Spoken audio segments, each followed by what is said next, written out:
Hello everyone, কেমন আছো সবাই? আশা করি সকলে অনেক অনেক ভালো আছো, আর আমিও কিন্তু তোমাদের ভালোবাসায় অনেক অনেক ভালো আছি।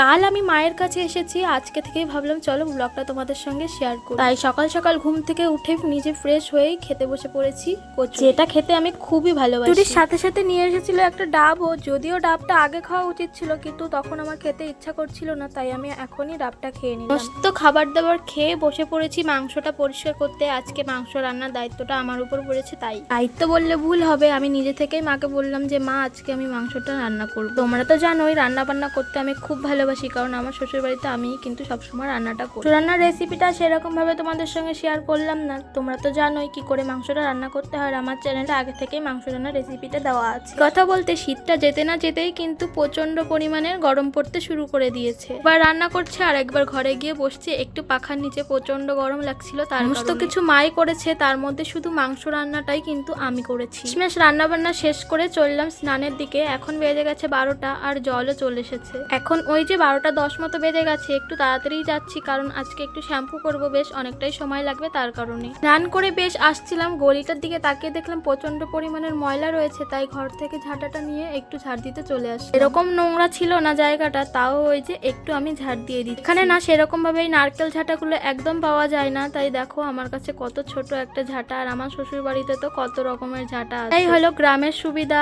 আর শহরে একটু প্রবলেম হয়, সবকিছু মানিয়ে নিতে হয়, এটাই। আর একদমই যে কিছু পাওয়া যায় না এটা বলা ভুল, সবকিছুই পাওয়া যায় মোটামুটি, ওই যে একটু তফাৎ হয় খারাপ ভালোর দিক থেকে। তাই এদিকটা বেশ পরিষ্কার আছে, তাই আর ওই দিকে ঝাড় দিতে গেলাম না, আমাদের ঘরটার সামনে দিয়ে একটু ঝাড় দিয়ে এসেছি। বেশ কিন্তু গরম লেগেছে, তাই ঘরে এসে আগে ক্রিম বডি লোশন লাগানোর জন্য বসে পড়েছি। কালকে আমি মাথায় একটু তেল দিয়েছিলাম, তার কারণে আজকে কিন্তু শ্যাম্পুটা আমি করে নিলাম। এখন ওই যে 1টা মতো বেজে গেছে, তাই এখন দুপুরের খাবারটা খেয়ে নেব। আজকে মাংসের কালারটা কিন্তু দুর্দান্ত হয়েছিল, আর তোমাদের কেমন লেগেছে অবশ্যই কিন্তু কমেন্ট করে জানি। নিজের রান্না নিজেই প্রশংসা করছি, আজকের মাংস রান্নাটা কিন্তু দুর্দান্ত হয়েছে। খাওয়া দাওয়া করে একটু শুয়ে নেব, বিকালবেলা আবার একটা জায়গা যাওয়ার আছে। কোথায় যাব কিনা সবটাই তোমাদের সঙ্গে শেয়ার করব পরের ভিডিওয়। আজকের মতো তাহলে এই পর্যন্ত, সকলে সুস্থ থেকো, ভালো থেকো, টাটা।